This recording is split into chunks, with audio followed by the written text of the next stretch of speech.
Welcome back to the Miracles and Grace podcast. I'm your host, Grace Mayernick Hackett, and today we have my sister on the podcast, Annabelle Mayernick.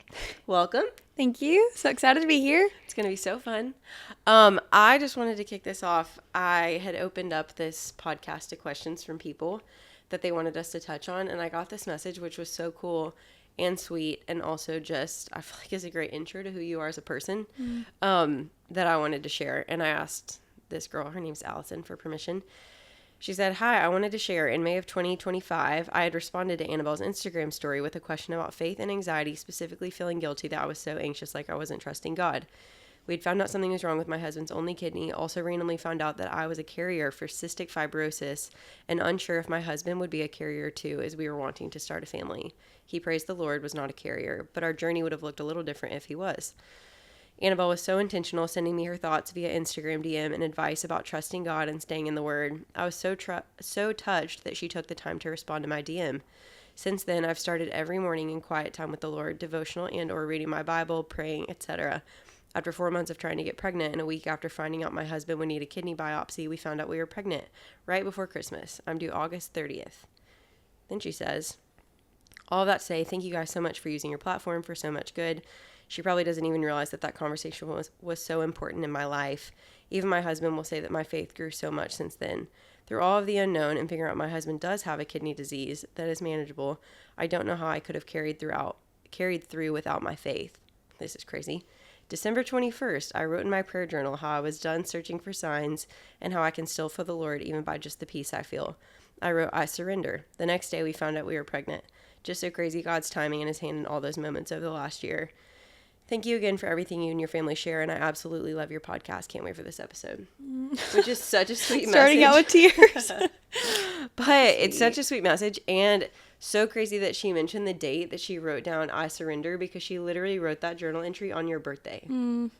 Golly. And when she sent it to me, wild. I was like, that's so crazy that you played such an intentional part in her story. And then that was it just happened to be, not happened to be, I feel like that's divine, but just the day of your birthday was the day that she was like, I surrender this, Lord. And then they got pregnant. But I wanted to start the episode with that because if you have ever met or spent time with Annabelle, the thing that everyone walks away from her and says is she made me feel like I was the only person in the room.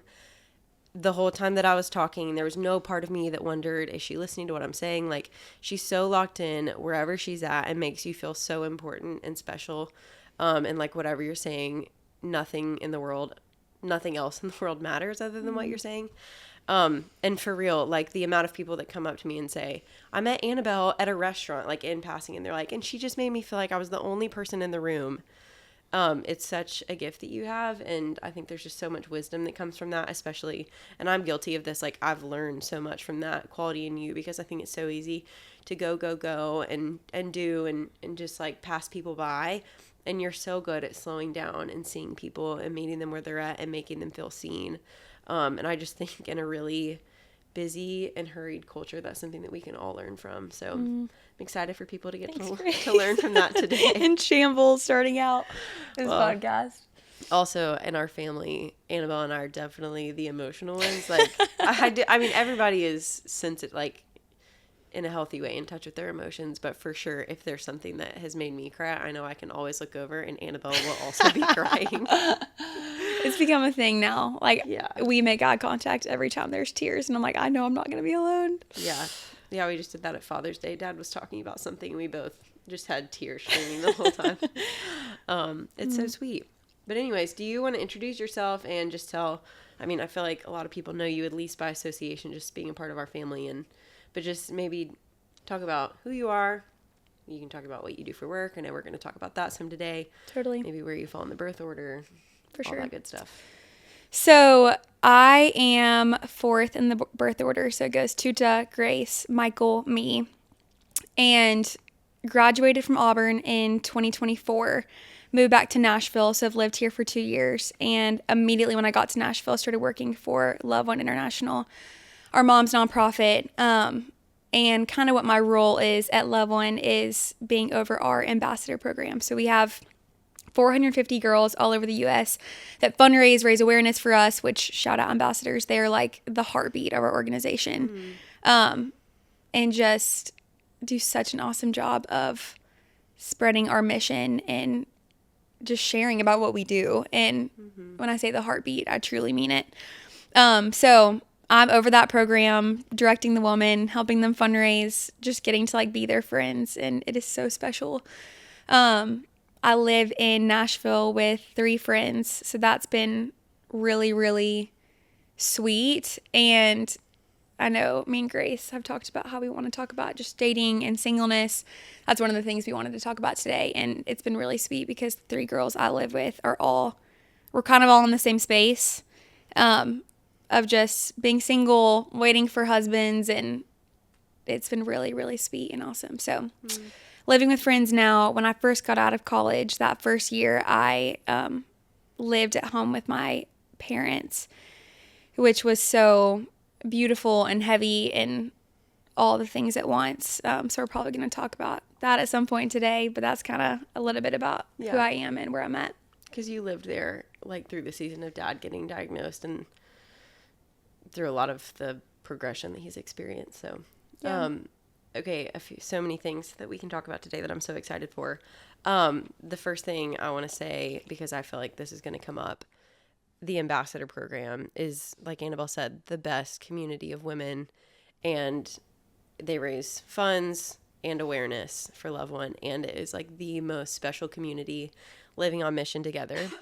I feel like if people don't know about the ambassador program, we might get questions about it. So I just want to go ahead and throw out that if you hear that and you're like, man, I've been looking for a community like that to be a part of, we do open some spots every February. So it's not like a rolling admission. We just have a window of time usually in February where people can apply, and we do get a ton of applications, and we don't have as many spots as we do applications. So that's always kind of hard. But if it's something that you feel like God puts on your heart and you want to be a part of, you can look out for that in February. Which, can I just say, it is such a special group of women. Like, obviously we're fundraising for these children in Uganda, but also like it's just a place where women come to get encouraged and to get loved on by other friends that know and love Jesus. And we'll do Bible studies, and we have a retreat every year, and it's like it's truly just a one big life-giving community. So yeah, it's so good. Yeah, I mean, people have like met their bridesmaids in the ambassador program, like some of their best friends, roommates, so many roommates. Yeah, out of the ambassador program, which is really cool. Speaking of that, I think just to segue into the first thing we can talk about, a lot of people just ask questions about Dad and what life looks like right now. And there's a few of those I want to dive into, but one thing that I thought was really cool that you had mentioned was just how, like, we're obviously asking God for a miracle for Dad. Mm-hmm. And at this point, we haven't seen a miracle in the sense where it's like God's healing hand has come down and touched him of this illness. But I do think we've seen miracles in the meantime. And we talked about this, like even with Michael coming to really walk with Jesus. I think that our dad's diagnosis played a big role in that. And like I did a podcast with Michael that was so good that if you haven't listened, you should, because his testimony is so powerful. But I think it shaped a lot of us in miraculous ways. And when we were talking about this, you had kind of said like one way that God has restored your faith in miracles, as we're not seeing the miracle in exactly the way that we're praying for, is just like in seeing it in the ambassador program. And so do you just want to speak to that? Yeah. To be totally transparent, we have experienced, we still believe Jesus for miracles, but like we have also had our fair share of doubts, which I think is so important to say, because people who are walking through really hard things that are having doubts can feel really alone, because Christians don't talk about those things. It feels like, oh my gosh, is my walk with Jesus legit? Do I not have enough faith? And just want to go ahead and say we have doubts, and we talk about them in our house. And if you are in a situation where you are feeling doubtful that God can heal, like, you're human. And that's something that me and my dad actually were talking about on Saturday. He's like, if you never have a doubt, like, you might need to dive a little bit deeper in your faith, because you need to know why you believe what you believe. Like, it's good to ask questions. It's good to be like, how does that work? Why is that the way that it is? And not just be like, oh, well, I'm believing this because, Blindly. yeah, my grandma believed it and my great grandma believed it. And so, anywho, we've just had a lot of those conversations of being like, okay, I'm doubtful right now. Does he still do miracles? All the things. And it has been the most beautiful thing, just a gift from God, honestly, to me in this season, to watch God come through in crazy ways in this ambassador program, like healings of family members, healings of cancer, and just like infertility, crazy things that I have gotten to see with my eyes through walking with some of these women and praying with these women and praying boldly for these things, has just been a reminder that, like, even though God hasn't given us this miracle and might never on this side of heaven, like, he's still a miracle worker. And he's just given me the gift of being able to see that. And so I would say in this season, that has been like one of the biggest gifts for me in ways I've seen miracles in the meantime is through this program. And yeah, I think a lot of times when you're in a season of believing for a miracle, it's easy to only look to your own situation for God to build your faith. And I've mentioned this like concept before, but just like the concept of borrowed faith, either like borrowing faith from other people who have it when you don't, or what you're saying, like, don't just look in your own situation for God to show up. Like, seek out other situations where he's showing up, because that builds your faith too. It builds your faith to continue to believe for things in your own life that you're believing for. And also, even if you don't see it, you're like, okay, well, if I believe that his heart for me is best, he didn't come through for me in the way that I hoped in my own situation, but I know that his heart is best, and he did in a lot of other situations. So I know it's not that he's not capable. It's just that I have a limited view of his plan and a limited view of what's best. Yeah. That's good. Also, another way that I have seen a miracle in our family and with my dad that's not like a direct answer to this prayer for healing is he went and got testing a few months ago, and they tested the function of all of the muscles in his body. And if you've seen him recently, you know that like his legs and his arms are, they're deteriorating, and he's in a wheelchair now and all the things. But when they tested his other body parts a few months ago, his mouth and his lungs are at full capacity, like 100% function. And I just thought, like, how beautiful is that God's like, hey, while these other parts of your body are deteriorating, I'm going to protect these two things that you're using to talk about me. Wow. To be a light for the kingdom. Like, your mouth that you're using to talk about me every single day, and your lungs, the thing that give you breath every single day, like, that is such a miracle. And I think what you're saying, it's so easy to get in our mind what a miracle looks like and what the miracle exactly is going to look like. And sometimes you miss the things that he's doing in the meantime that are so beautiful when you don't look outside of that one thing. Yeah. Wow, that's so good. And I obviously heard the report and the results of it, but I had not thought about it through that lens, and it's so good. That makes me teary. Which is also just a testament to like having the eyes to see, and to acknowledge, and to, I think something that I'm not great at is like slowing down to reflect back and be like, oh, that is something that I prayed for, and like really stopping to be like, and look what God did in that. Or like, even that, it's not that we specifically prayed necessarily preserve his mouth and his lungs, but it's like just to have that lens of like, those are the two things that you need to be able to speak. And that is right now the way that you really are like sharing your testimony and spreading the gospel is so powerful. A great segue into one of the questions that someone asked. It says, how has your relationship with your siblings grown through these hard times with your family? Also, how have you all found the best way to support your parents in this season?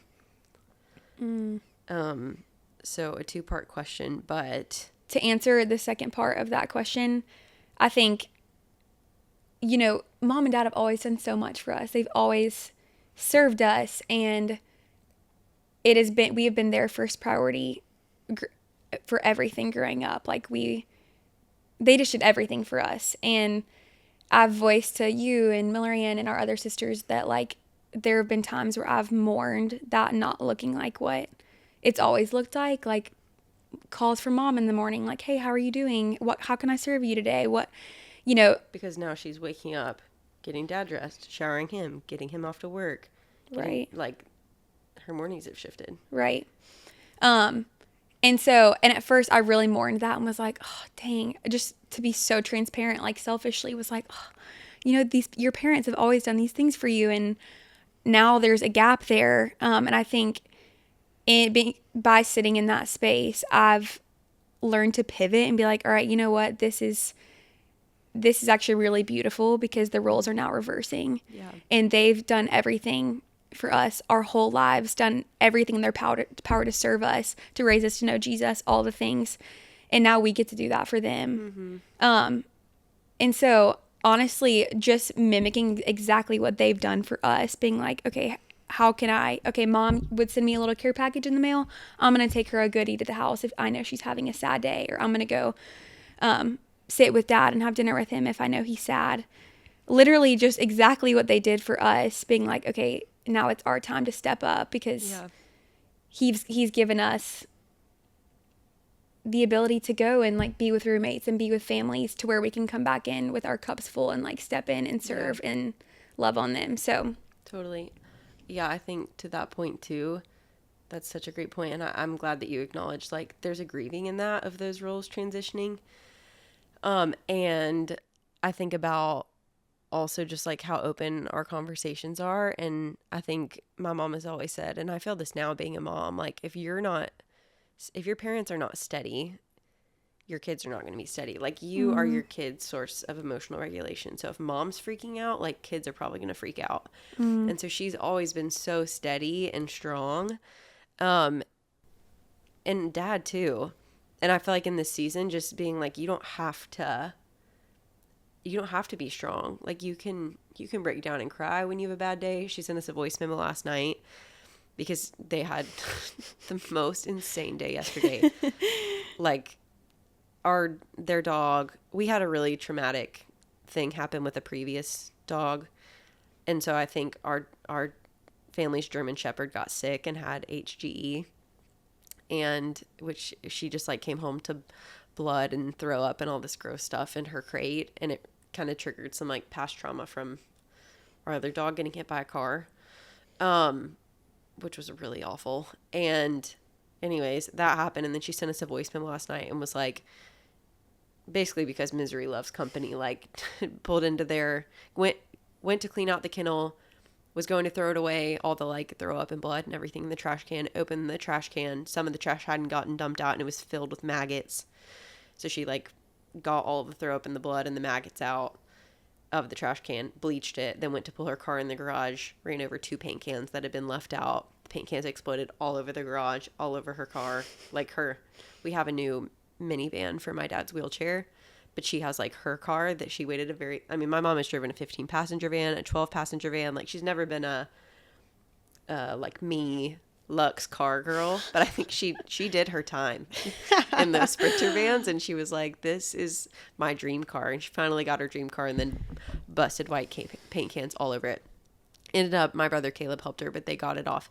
But it was like last night, I love that she wasn't like, well, I don't want to inconvenience them or burden them with how hard my day was. Like, I just need to vent, and I'm just going to vent about how this was a sucky day, and it was a really hard day. And sometimes when you talk about it with people, you can laugh about it. But I feel like just always encouraging, even when she gets teary and she's like, but it's okay. I'm like, no, like I'm sad is a full sentence. You can just be sad. It doesn't have to be okay and wrapped in a shiny package with like a silver lining. Like sometimes you're just sad. Yeah. And that is the end of the story for right now. I think we've all been intentional to make space for the sadness. Yeah. And it actually is also really cool and probably divine, because I feel like days where you're really sad, I'm like doing great. Yeah. And I'm feeling super confident, trusting that God's got this, and you're like in the dumps. Yeah. And I feel like we've just been on a constant rotation as a family where like some people are down and other people are up, because God knows like, all right, in this moment, she needs to be able to pull from her strength, and just creating the space for the ones that need it when they need it. Yeah, which is so, I've thought about that, like the way that God built our family to be so big he built it for such a time as this. Like, he built it for this season knowing they're all going to need each other. And to your point, like, some days, like Father's Day, obviously, there's moments that just feel heavy and are sad, or like Caleb's graduation. There were moments that day that I think everyone felt down, just processing the weight of life and the gravity of his diagnosis and all the things. But I totally agree. I feel like it comes and goes in waves, and God was just so intentional in giving us each other that we can support each other when we're on different waves. Yeah. If anybody's thinking about having a big family, this is your sign to do it. Yeah. It's the best. Yeah. Such a totally gift. Agree. Yeah, that's so good. Something that this also segues into, another thing that we got a couple of times, and I'll just read one of these. It says, "Oh, as a mom of girls, I would love to hear what you think about the way you were raised that led to such great sister relationships." And I think that spans beyond girls. I think it can be sibling relationships too. But is there anything looking back on our life that sticks out to you of like, oh, I'm so glad mom and dad did this because it impacted where we're at now? Yeah.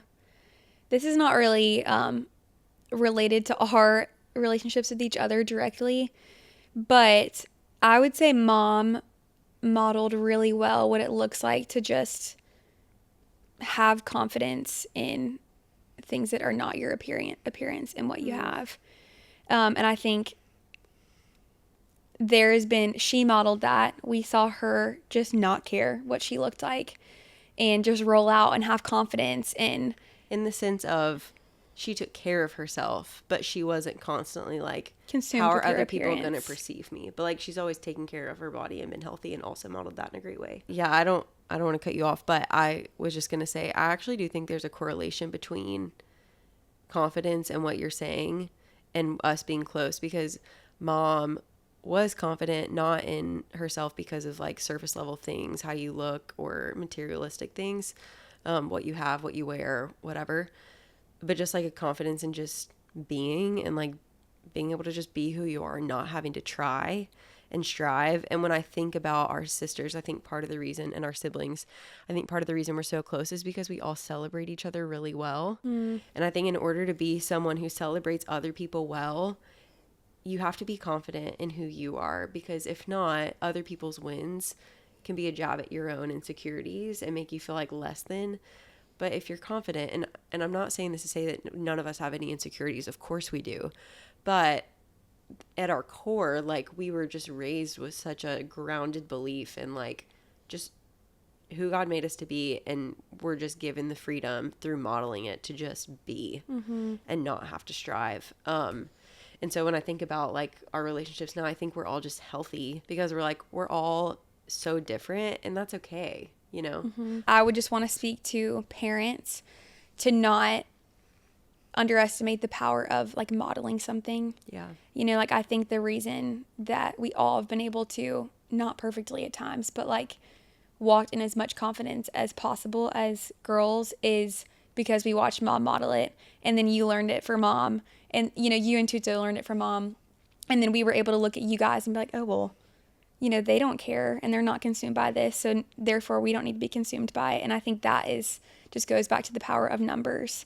Is when a culture is created and you add more and more people to your family, it's like it becomes something that you all kind of rally around. You're like, all right, yeah, like, we don't need these things to say that we're beautiful or valuable, or yeah. And even if you only have 3 kids, I think you can still do that. Totally. Or 2 kids. Like, you can create a culture within your own family, even with a couple of kids of that. And that's like, this is who we are as a family, and this is what we do, and this is what we care about, and this is what we don't. And I do think some people are more bent to care about different things than others, but mom just said, to your point, modeling it is so huge. And it's funny, I don't know if I've shared this before on here, but there's a friend of ours that has 3 boys and a girl.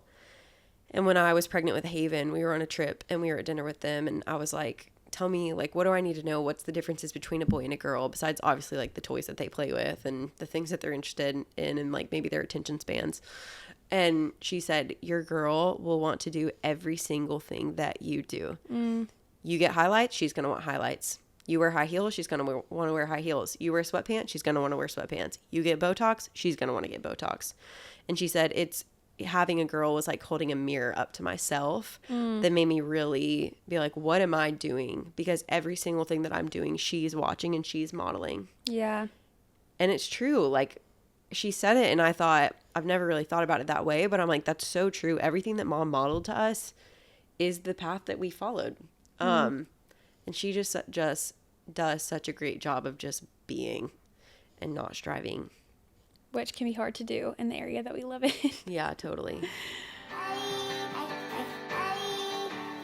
Okay, I have a serious life hack for the moms out there. Y'all may have heard me talk about Spry on here or on my Instagram, but if you haven't, Spry makes non-toxic oral hygiene products that my kids absolutely love, and honestly, they've become my secret weapon. They've got toothpaste and mouthwash for both kids and adults, which Davey and I love too. All are made with xylitol, which helps zap those nasty bacteria in your mouth. And let me tell you, my kids are so obsessed with the taste that they will do just about anything for their Spry routine. Finish their dinner? Check. Pajamas on? Check. They're brushing and swishing without a fuss, and it's honestly a win-win for everyone. So if you want to make oral care a breeze and keep all the smiles in your family healthy, give Spry a try. You can use my code GRACE for 20% off site-wide at sprysmile.com/grace. That's sprysmile.com/grace, which is all linked in the show notes.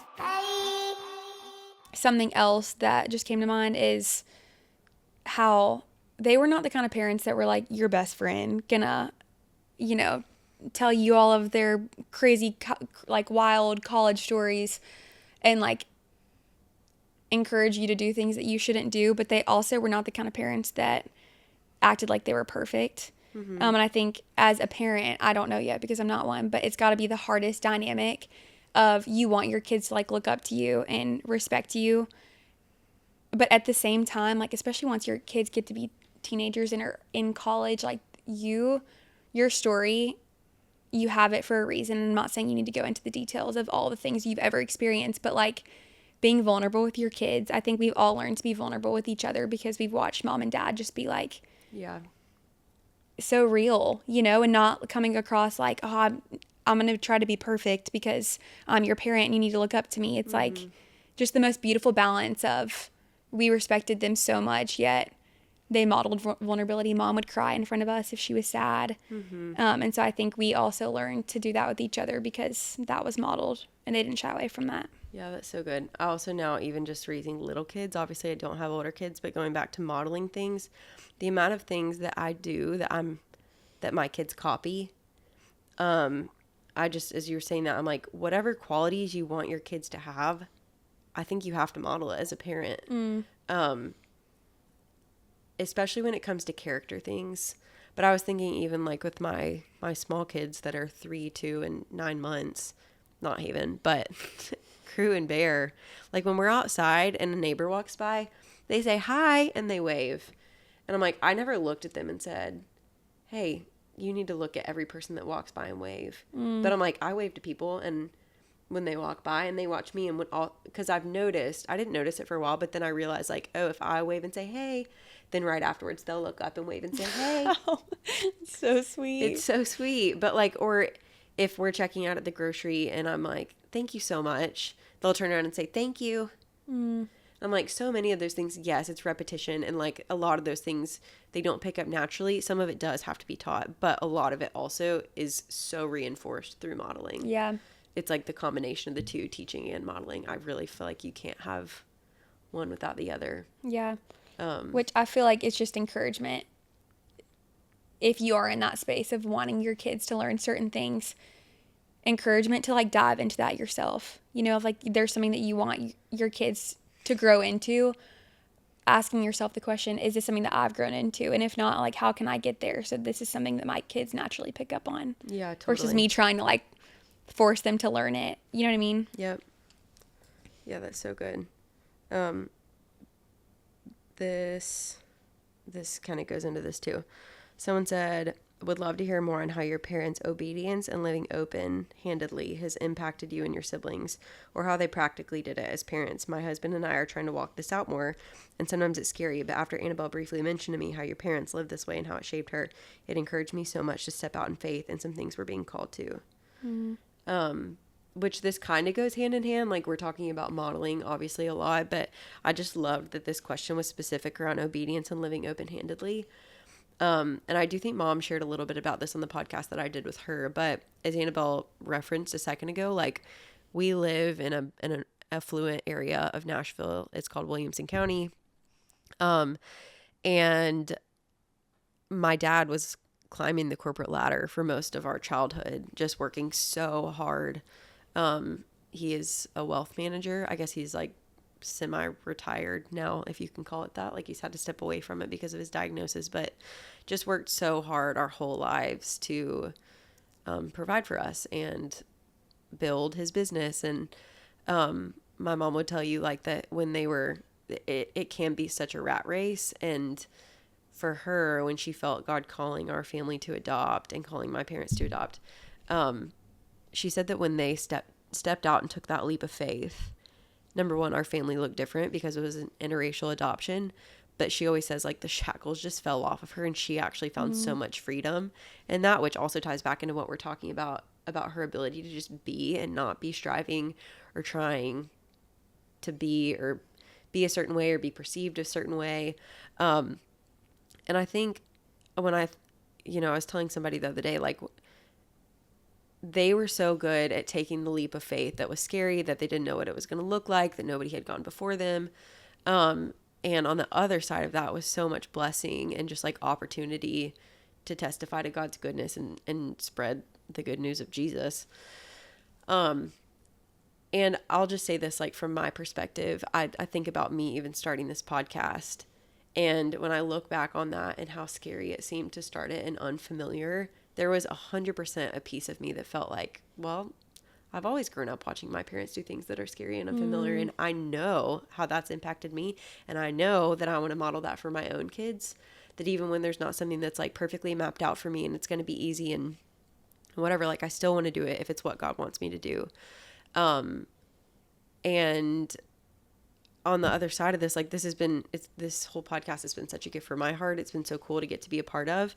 But I do think that was something that was, like, modeled to me too. And it was something that this is what I was going to say. I was telling a friend the other day, like, because I felt so clearly from God that it was something that I was supposed to do. It was something that I knew if I didn't, that when I'm laying on my deathbed, assuming, let's say I live till 80 and I am about to die in my sleep, or whenever that time comes when I get to reflect on my life at the end of my life, if I had not done this is something that in 80 years, that it's something I would think about on my deathbed of, like, I didn't do it and I would have regret. And so clearly, like, a recurring theme of this podcast is just modeling things. Yeah. But modeling saying yes to scary things, modeling saying yes to hard things, teaches your kids that they can do that too, you know? Yeah. It's so funny. I actually was talking to an ambassador a few weeks ago who they're making a pretty bold, like, scary decision right now that goes against everything that culture would tell you is, like, the rational decision to make when it comes to how much money they're making, the school that their kids are in, all the things. And as we were audio messaging, I was just telling her, I'm not a parent, obviously, but as a parent, I feel like it would be so easy to look at decisions like that and be like, oh, that's not the wise option because it, might put my kids in a little more discomfort or maybe even danger, or it's not the best financial decision. Like, it doesn't make sense. And if my role as a mom is to, like, protect my children, then that's not the right decision. When in reality, like, if eternity is the goal, like, that is what we're chasing towards, it's actually the best thing and most loving thing that you can do for your kids, to put them in the uncomfortable positions, because that's where they grow. That's where they learn to step out in faith. Things that we've done, even this podcast, like you're talking about, it is through mom and dad modeling that you feel comfortable and confident to do things like that now. And so I was just encouraging her, like, the world might tell you that's not the right decision, but if we're looking eternally, that's the best decision you could make for your kids in this situation, because they are going to learn how to step out in faith, learn that comfort should not be our idol, to not let comfort make our decisions for us. Yeah. Which is actually so beautiful. And also, there's this song, this is kind of a pivot, but there's this song called Fruit Takes Time that is so good. It's actually what I think that the girl who messaged you, I was telling her about this, but the whole song talks about how the fruit that God wants to grow in us, oftentimes he takes us through the opposite experience to grow it in us. So like if he wants to grow, you don't fear the approval of man. You don't need people's approval. He might take you through rejection to get there. If he wants to like grow patience in you, he might take you through a really long waiting season. And so I was just telling her, like, a lot of things that we want God to grow in us, like if we want to be like, I want to be someone that can step out and do radical, bold, crazy things, I do think he grows that in us through taking us through the trenches sometimes, and through us learning to say yes when we don't know what the outcome is going to be. So we want the fruit. We want to be able to step out in faith and do these bold, crazy, radical things, but we want the process to look glamorous. And sometimes it's just saying yes and trusting that God is going to grow that in you through it. Also, I've been thinking about this lately, like, I think when Christians speak to something, obviously we should all stand for truth and take the Bible at its word and not talk about things. But I think when you've been through something and it's part of your testimony, there's just so much more weight when you speak to it, and it's so much more impactful.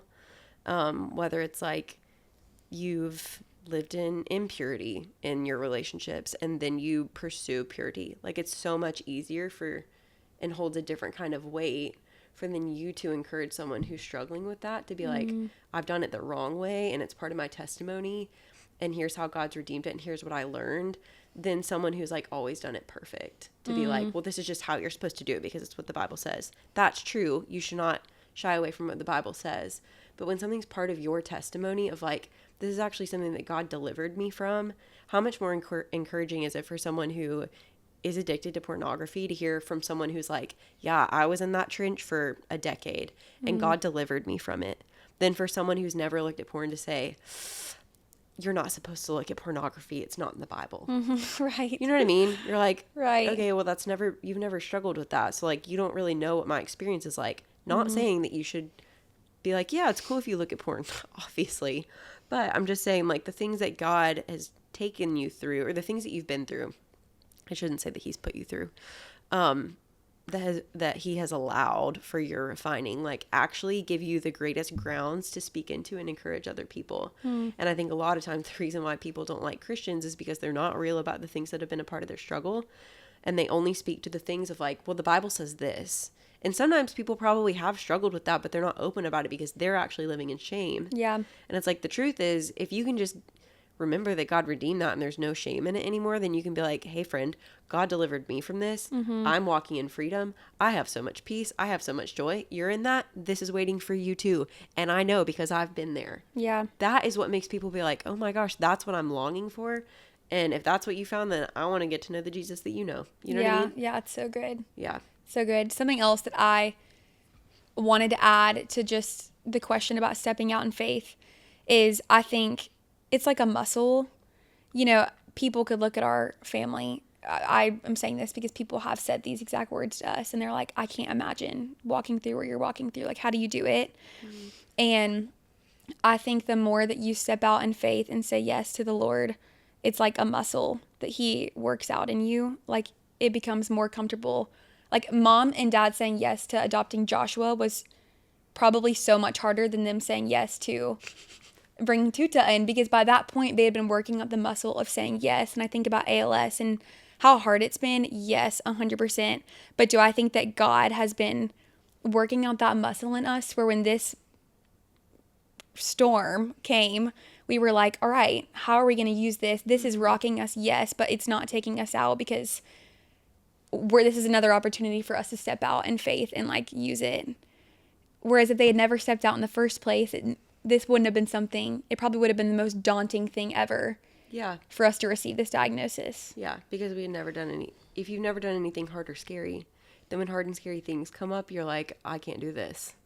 Whereas if you're exercising the muscle of hard, scary, stepping out in faith, then when opportunities come up, you're like, I can do hard things, which is why people say it's so important to teach your kids, you can do hard things, you can do scary things, you can be brave, you can have courage, like, and when you don't, God can give it to you. Yeah. And sometimes God calls you to things and you just do it scared because it's what God tells you to do. Yeah. Versus like, I'm scared, so I'm not going to do it. And not doing things because you're scared of what could happen physically to you or your kids or whatever the fear is such a false sense of control. I think that has been one of my biggest takeaways of dad getting diagnosed is you think you know how your life is going to go, and you think you have the reins of your life in your hands, and you don't. Like, God has every single one of our days numbered. And I remember Lauren said once, like, until God is done with you, you are literally a superhero that cannot be destructed until it's your time to go. And so because of that, we can step out and do big, bold, and crazy things for the kingdom because we're a superhero until then. And you know, we always thought that we knew our life expectancy, or we knew mom and dad's life expectancy, and we're being shown now we have no control over that, which is actually seemingly the hardest thing, but also the biggest blessing we've experienced, because it allows you to live in freedom and knowing that you're not in control of the timeline of your life. Yeah, totally. There's a song lyric, I can't think of the song, but it says, if I'm not dead, you're not done. Which just what you were saying makes me think of that. And there's one question that kind of ties into all this, but I wanted to make sure to answer it because not whoever it is, I have her name, but I hope that she reads it, because her question was essentially, she said, I'm new to Christianity. How long can you pray about your spouse becoming a believer before you accept it's not going to happen? And that really broke my heart. And I want to say the answer is never. Like, you can never, until, if your spouse is not dead, then God's not done with him. If you're not dead, then he's not done listening to your prayers, answering your prayers. And I think about, like, I did that podcast with my father-in-law, and he got baptized at 76. And it might not be on the timeline. If you are listening to this, the person who asked this, it might not be on the timeline that you're thinking it should happen on. But, like, if you believe, and I know you're a new Christian, so I'm not trying to be like heaven and hell, but because I think that's an unhealthy tactic sometimes that people use to, like, fear monger people into being a Christian. And that's not why you should want to be a Christian. It shouldn't just be from fear of hell. It should be because you believe in that God is loving and kind and you want to be in a relationship with him. But to that, it's like, if you believe that you're going to go to heaven one day, which I believe that if you're saying you believe in Jesus, then that is really all that matters. And your heart's desire should just be to take your husband with you to heaven. And so I would say, like, as long as you have breath in your lungs, you should be praying to God that your husband would encounter him, and that he would do a miraculous work in your husband's heart so that your husband wants to know him too. Also, there's a verse, and I don't know, I can't think of the reference. This is what I was going to say. Or the exact, I wonder if we're thinking the same one. Yeah. What are you going to say? Well, the one I'm thinking of basically says, like, wives, put your head down and, like, basically give your life to God, and your husband will notice. And I can think back on, I wish I could say the exact wording, but it's just not coming to me right now, but I'll put the reference in the show notes. But there have been times, and I think Davey would be okay with me sharing this, but, like, when I've been praying for something for him, and rather than, like, me being really pushy about it and trying to get him to be on board for this thing or in this place that I want him to be, I've just, like, really taken it to my time with God and asked God to do a change in his heart. Whether it's like, and I'm not sure. I know there are things over the years that he's prayed that God would refine in me and do in my heart that I pray God has done. I know I've seen him do things in Davey that I've prayed for that I'm like, I could just push and push and push you to try to do it myself. But God is really the only one who can, like, make that change in your heart or in your mindset or whatever. And I think he can do that in, like, who we are. He can refine us to be more like him, and he can do it in decisions we make. Like, I was thinking, there was a while that we were at a church. It's an awesome church, but I really felt like God was calling our family into a new season somewhere else. And me and Davey were not on the same page. And I was like, I could just keep pushing and pushing and pushing until he's like, all right, fine, we'll do it. But I just felt like that wasn't what I was supposed to do. And I was so fervently praying that God would change his heart. And I actually prayed, like, God give him the desire to lead this charge for our family. And he did. Like, literally, it's a really cool story. But And I've had Noah Heron on. He and his wife Maddie are a big part of that story, but like the way that he got to know Noah and I got to know Maddie separately, and they were planting this church, and he was the one that was like, I feel like God's calling us to be a part of this church that's planting in Nashville. And I was like, oh my gosh, you're leading the charge, and that's where I feel like we're supposed to be too. So I think I say all of that to say, just like, don't underestimate the power of how much more powerful it is when God works in someone's heart than when you push them to get to a place that you want them to be in your own timing, you know? To that, I think our brains do not work the same as God's. And so in our mind, it can be so hard to comprehend how God could bring someone that seems so far from him to know him. And like in our brains, they just don't work the same. So like we can see a situation and be like, God is here and they are here. And it is going to take all these little bunny steps for that person to get to God because we just can't compute it. But God literally can do this in 0.2 seconds. Yeah. Which I think is the most encouraging thing to process when you're walking through that. Like he could change his heart in a heartbeat, you know? Yeah. And that's always my prayer for my kids too, is like, let them have encounters with God that it is undeniably God. And that's what I would pray for your husband too. Just like, God, please encounter him in a way that he can't deny that it's you. Yeah. Because that, I think, is what changes a person's heart. And that's like God encountered my father-in-law through the death of my mother-in-law. Literally the thing that you would think should turn him away from God is what God used to bring him to his heart. So you just never know what God can use to encounter him and impact him. And I would pray that until you both die. And I will pray that with you guys. We loved this conversation so much that we just kept it going. Part 2 comes out in 2 weeks with my sister, Annabelle. Stay tuned.